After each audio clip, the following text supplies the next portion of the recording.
চলুন দেখে নিই যুবসাথীর ফর্মটি কীভাবে ফিল আপ করতে হবে। সবার প্রথমে এখানে একটি কালার পাসপোর্ট সাইজ ফটো আপনাকে আটকাতে হবে, তার উপরে হোয়াইট পোর্শনটাতে এই জায়গাটাতে আপনাকে সাইন করে দিতে হবে। দেখুন লেখা রয়েছে colour passport size photo paste here and sign in upper white portion, তার মানে ফটোটি এখানে আটকে তার আপার পোর্শন এই জায়গাটাতে আপনাকে সাইন করতে হবে, ফটোর উপর দিয়ে নয়, এই জায়গাটা হোয়াইট পোর্শনটা। তারপর করার পর এখানে লেখুন স্পষ্টভাবে লেখা রয়েছে to fill in English capital letters only, ইংরেজি বড় হাতের অক্ষরে পূরণ করতে হবে। এই জায়গাটি আপনারা ছেড়ে দেবেন, দুয়ারে সরকার রেজিস্ট্রেশন নাম্বার যেটা লেখা রয়েছে ওই জায়গাটা আপনারা ছেড়ে দেবেন। ওখানে ওনারা যেখানে আপনাদের ক্যাম্পে এটা জমা নেবে ওরা ওখানে রেজিস্ট্রেশন নাম্বার ওরা লিখবে। Beneficiary name as in MP or equivalent exam, উপভোক্তার নাম মাধ্যমিক বা সমমানের পরীক্ষা অনুযায়ী। এটা মাধ্যমিকে যে আপনার নাম দেওয়া আছে সেটা এখানে লিখে দেবেন, ঠিক আছে। নাম লেখার পর যদি কারোর মিডিল নেম থাকে তাহলে একটা গ্যাপ দিয়ে আবার নাম, আবার একটা গ্যাপ দিয়ে লাস্ট নেমটা এখানে লিখবেন। Mobile number linked with bank account number, যে মোবাইল নাম্বার আপনার ব্যাংকের সাথে লিঙ্ক করা আছে সেই মোবাইল নাম্বারটি এখানে দিয়ে দেবেন। ইমেল আইডি, এখানে যদি ইমেল আইডি যেটা আছে ইমেল আইডি এখানে দেবেন। জেন্ডার আপনার যেটা আছে মেল ফিমেল যা হবে এখানে দিয়ে দেবেন। ডেট অফ বার্থ, দেখুন এখানে ফরম্যাটটা দেওয়া আছে DDMMYY, প্রথমে আপনার ডেটটা দেবেন এখানটাতে, তারপর মান্থ, তারপর ইয়ার। এইবার গুরুত্বপূর্ণ জিনিস, এজ অ্যাজ অন 1/4/2026 ইন ইয়ার, 1/4/2026 তারিখের বয়স বছরে। যদি এটা কারোর বয়স ধরে নিন 30 বছর 4 মাস হচ্ছে বা 29 বছর 4 মাস হচ্ছে, এখানে কিন্তু মাসটা দেবেন না, বয়সটা যেটা হবে। যদি 29 বছর 4 মাস কারোর বয়স হয় তাহলে 29 বছর দেবেন, 30 বছর 2 মাস হলে 30 বছর দেবেন, শুধু বয়সটা দেবেন, মনে রাখবেন এখানে মান্থসটা দেবেন না। তারপরে ফাদার্স নেম এখানে দেবেন, মাদার্স নেম এখানে দেবেন মাদার্স নেমের জায়গাতে।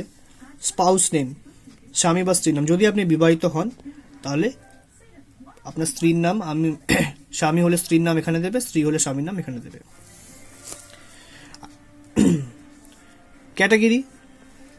ক্যাটাগরি যদি জেনারেল থাকে জেনারেল দেবেন, SC ST যদি OBC থাকে তাহলে যেটা আপনি হবেন তার উপরে সে টিক করবেন, SC হলে SCর ঘরে টিক করবেন, ST হলে STর ঘরে, OBC হলে OBC ঘরে টিক করবেন। আর যদি আপনার কোনো কাস্ট থাকে তাহলে সেই সার্টিফিকেটের একটা নাম্বার থাকে, সেই সার্টিফিকেটের নাম্বার এই ঘরে লিখে দেবেন, আর না হলে এই ঘরটি ফিল আপ করার দরকার নেই। যদি আপনার জেনারেল কাস্ট হন তাহলে এই ঘরটা ফাঁকা রাখবেন।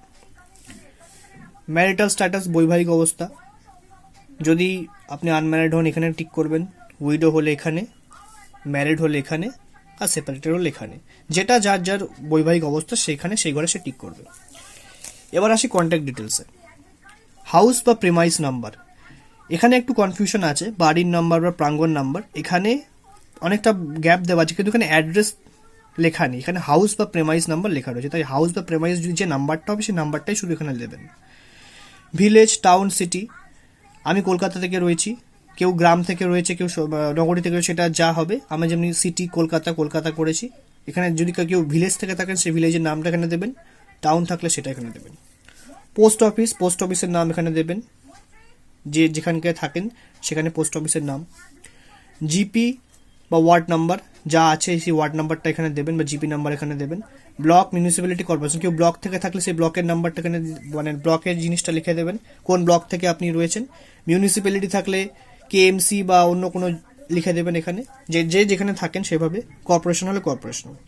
Police station, nearest police station আপনার বাড়ির সামনে কী রয়েছে সেখানে এটা এখানে দিয়ে দেবেন। ডিস্ট্রিক্ট দিয়ে দেবেন এখানে, আর পিনকোড নাম্বার শুধু এখানে দিয়ে দেবেন, স্টেট তো লেখাই রয়েছে। তো এই পেজটা আশা করি সবাই বুঝতে পেরেছেন কীভাবে ফিল আপ করতে হবে। খুব একটা কঠিন ফর্ম তা নয়, খুবই সোজা ফর্ম। অনেকেই ইতিমধ্যে ফিল আপ করে নিয়েছেন কিন্তু অনেকের ফর্ম রিজেক্ট হচ্ছে কিছু জিনিস ভুল ফিল আপ করবার জন্য।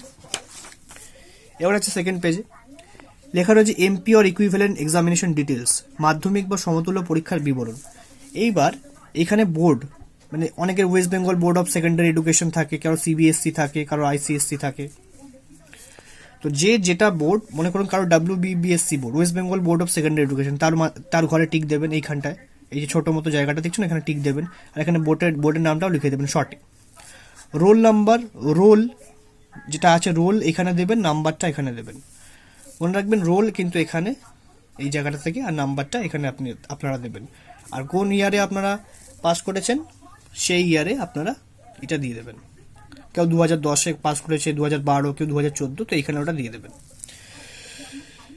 এডুকেশনাল কোয়ালিফিকেশন হাইয়েস্ট, শিক্ষাগত যোগ্যতা সর্বোচ্চ। তো আপনাদের শিক্ষাগত যোগ্যতা যা আছে, কারোর এইচএস আছে, কারোর মাধ্যমিক, কারোর গ্র্যাজুয়েশন আছে, যেটা যার শিক্ষাগত যোগ্যতা সর্বোচ্চ সেটা এখানে লিখে দেবেন। বর্তমান পেশা, এইবার এই বর্তমান পেশার জায়গাতে অনেকেই ভুল করছে, স্টুডেন্ট কেউ লিখে দিচ্ছে, কেউ অন্য অনেক কিছু লিখে দিচ্ছে। এখানটায় হবে আনএমপ্লয়েড, এখানে আনএমপ্লয়েড কথাটা লিখবেন। স্টুডেন্ট বা অন্য কোনো জিনিস এখানে লিখতে যাবেন না, ঠিক আছে? তাহলে হয়তো আপনারা এটা লেখার ফলে যুবসাথীর টাকা আপনারা নাও পেতে পারেন। তাই এখানে আনএমপ্লয়েড কথাটাই লেখাটা আমি মনে করি উচিত। গুরুত্বপূর্ণ জিনিস, ব্যাংক অ্যাকাউন্ট ডিটেলস, আধার লিঙ্ক, ব্যাংক অ্যাকাউন্ট আধার কার্ডের সাথে সংযুক্ত হতে হবে, না তো হবে না।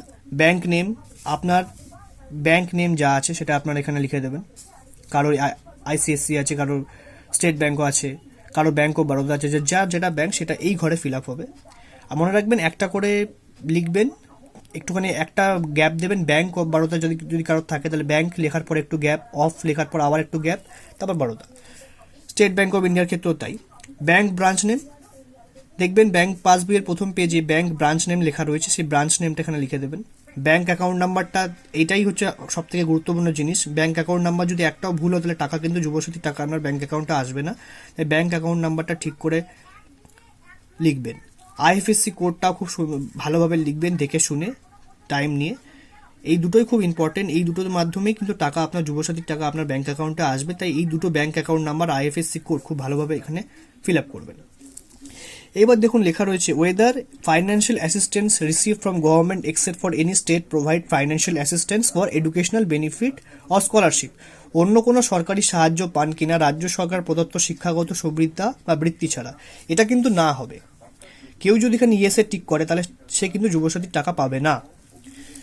কেউ যদি লেখে এখানে হ্যাঁ, এবার এখানে শুধু লক্ষ্মী ভাণ্ডার লিখে দিল বা অন্য কোনো জিনিস লিখে দিল, তাই এক্ষেত্রে নায়ের ঘরে টিক করাটাই আমার কাছে খুব বাঞ্ছনীয় বলে আমি মনে করি। এখানে অন্য কোনো সরকারি সাহায্য পান কিনা রাজ্য সরকার প্রদত্ত শিক্ষাগত সুবিধা বা বৃত্তি ছাড়া, রাজ্য সরকারের যদি শিক্ষাগত সুবিধা যেগুলো আছে সেটা ছাড়া যদি অন্য কোনো আপনি ফ্যাসিলিটি পান, তাহলে কিন্তু আপনি যুবসাথীর ফর্ম ফিল আপ না করাই আমার মনে হয় উচিত। এখানে আপনারা না করবেন। আর যদি কিছু রাজ্য সরকার প্রদত্ত কোনো সুবিধা যদি পান, সেটা হ্যাঁ করে তখন এখানে লিখতে পারেন। রাজ্য সরকারের যেগুলো আছে, যেমনি শিক্ষাশ্রী, কর্মশ্রী, ওইগুলো যদি আপনারা পান তাহলে এখানে হ্যাঁ করে এখানে সেই প্রকল্পের নাম দিয়ে দেবেন। আর যদি কিছু না পান তাহলে না করে এখানে কিছু করার দরকার নেই। এইবার enclosure list self attested photocopies, সংযুক্ত নথিপত্রের তালিকা সব প্রত্যয়িত প্রতিলিপি। যে ডকুমেন্টগুলো এখানে লেখা রয়েছে সেই সবকটি ডকুমেন্ট আপনাকে দিতে হবে। প্রথমে লেখা রয়েছে মাধ্যমিক বা অর ইকুইভ্যালেন্ট অ্যাডমিট কার্ড, মাধ্যমিক বা সমতুল্য পরীক্ষার অ্যাডমিট কার্ড, মাধ্যমিকের যে অ্যাডমিট কার্ড সেটা আপনার কাছে থাকবে, এখানে টিক করে দেবেন, এটা আপনাকে দিতে হবে। মাধ্যমিক or equivalent marksheet or certificate or educational qualification, মাধ্যমিক বা সমতুল্য পরীক্ষার মার্কশিট, শিক্ষাগত যোগ্যতা সার্টিফিকেট, তার মানে মাধ্যমিকের মার্কশিট আপনার কাছে থাকবে, সেটা জেরক্স আপনাকে দিতে হবে, এখানে টিক করে দেবেন। আধার কার্ডের কপি লাগবে, এটা টিক করবেন। ভোটার কার্ডের কপি, এখানে টিক করবেন। First page of bank passbook, bank পাসবুকের যে প্রথম পেজটা সেটা যদি কারোর কাছে থাকে সে সেটা দেবে, আর যদি ক্যান্সেল চেক থাকে কারোর সে সেটাও দিতে পারে, যে কোনো একটি। ওটা জেরক্স লাগবে, সেখানে টিক করবেন। আর আপনি যদি এসসি, এসটি বা ওবিসি যদি কোনো কাস্ট আপনার থেকে থাকে তার সার্টিফিকেটের জেরক্স আপনাকে লাগবে। আর যদি কিছু না থাকে, আপনার যদি জেনারেল কাস্ট তাহলে এটা দেওয়ার দরকার নেই, এটাতে টিক করেন, তখন করার দরকার নেই। তো এইগুলো সবকটাই কিন্তু সেলফ অ্যাটেস্টেড হবে, তার মানে হচ্ছে এইগুলো সবকটাই জেরক্স করে নিচে আপনাকে সাইন করতে হবে, সেলফ অ্যাটেস্টেড করতে হবে। তারপর এখানে যেদিনকে জমা দেবেন সেদিনকে ডেট আপনাকে দিতে হবে। আর এখানে আপনাকে সিগনেচার অফ অ্যাপ্লিকেন্ট, এখানে আপনার সাইন হবে, এখানে আপনি সাইন করে দেবেন। আর যেদিনকে ডেটে আপনি জমা দেবেন সেই ডেটটা এখানে লিখে দেবেন। বাকিটা হচ্ছে এই জায়গাটা ওনারা ফিল আপ করবে, এখানে আপনার কিছু করার দরকার নেই। ওনারা এখানে আপনাকে এই অ্যাকনোলেজমেন্ট স্লিপটা যে আছে ওটা আপনাকে ছিঁড়ে দিয়ে দেবে ওরা। আর এখানে ওরা রিসিপ্ট, এখানে ডেট দেবে, ওরা সাইন করবে, সিগনেচার করে আপনাকে দিয়ে দেবে। এটা হচ্ছে অফলাইন পদ্ধতি। আমি অফলাইনেই যেহেতু ফর্ম জমা দিয়েছি সেই জন্য আমি এই ব্যাপারটা তাই বলতে পারলাম কীভাবে। আর আমি এটাই বলবো যে এই ফর্মটি ফিল আপ করা অত্যন্ত সোজা, দেখুন অনলাইনে ফিল আপ করতে গেলে অনেক সময় প্রবলেম হতে পারে, যেমনি ফটো সিগনেচার কিভাবে আপনি কনভার্ট করবেন, পিডিএফে যাবেন, অনেক রকমের সমস্যা হতে পারে। তারপর ধরে নিন যে এই যে ডকুমেন্টগুলো সেগুলোকে আপনাকে সব পিডিএফে ট্রান্সফার মানে কনভার্ট করে তারপর আপনাকে, যেমন এই মাধ্যমিকের মার্কশিট আছে যেমন ধরে নিন, বা এই ভোটার কার্ড, আধার কার্ড, এগুলো সব আপনাকে পিডিএফে কনভার্ট করে তারপর আপলোড করতে হবে স্টেপ বাই স্টেপ। ঠিক আছে, এইবার তাই জন্য আমি বলি অফলাইনটাও একটা ভালো পদ্ধতি। অনলাইনেও সরকার করে দিয়েছে, কিন্তু অফলাইনেও আপনারা যদি জমা নেন এভাবে নর্মালি ফর্মটি ফিল আপ করে জমা দিতে পারেন উইথ। আর মনে রাখবেন ডকুমেন্টগুলো সমস্ত সেলফ অ্যাটেস্টেড করতে হবে সবকটাই। আপনি জেরক্স করে ওটা নিচে আপনি সাইন করে দেবেন। আর যেদিনকে জমা দেবেন সেদিনকে ডেটটা দেবেন। আজ আসার কাল আছে, কাল লাস্ট ডেট। এখন অবধি যা ইনফরমেশন আমাদের কাছে আছে কালকেই লাস্ট ডেট, তারপরে যদি ডেট বাড়ানো সেটা এখনও জানা নেই। এইভাবে ফর্মটি করে দেবেন। আর একটা গুরুত্বপূর্ণ কথা, ফর্মটি 26 তারিখের পর থেকে অনলাইনে ওরা সাবমিট করবে, যারা আপনার ফর্ম যেখানে আপনি সাবমিশন করবেন ক্যাম্পের লোকেরা। তারপরে তার 15 থেকে 20 দিন পরে আপনারা যখন apas.gov.in বলে একটা সাইট আছে, ওখানে গিয়ে আপনারা নিজেদের স্ট্যাটাস চেক করতে পারবেন যে আপনাদের ফর্ম সাবমিট হলো নাকি ক্যান্সেল হলো। এটা আপনারা তখন জানতে পারবেন না প্রথম। তার 15 থেকে 20 দিন পর আপনারা যখন ওনারা যখন অফলাইন থেকে অনলাইনে আপনাদের নথিগুলো সমস্ত সাবমিশন করবে, তখন আপনারা জানতে পারবেন যে আপনার ফর্ম রিজেক্ট হলো না সাবমিট হলো, আপনার ফর্মটি অ্যাকসেপ্ট হলো কিনা। সেটা ওখানে apas.gov.in এই ওয়েবসাইটটাতে গিয়ে আপনারা আপনাদের স্ট্যাটাস চেক করতে পারবেন। সেটি আপনাদের পরে আমি একটা অন্য ভিডিওতে দিয়ে দেব। আর এইভাবে ফর্মটি আপনারা আজ আর কাল দুদিন সময় রয়েছে।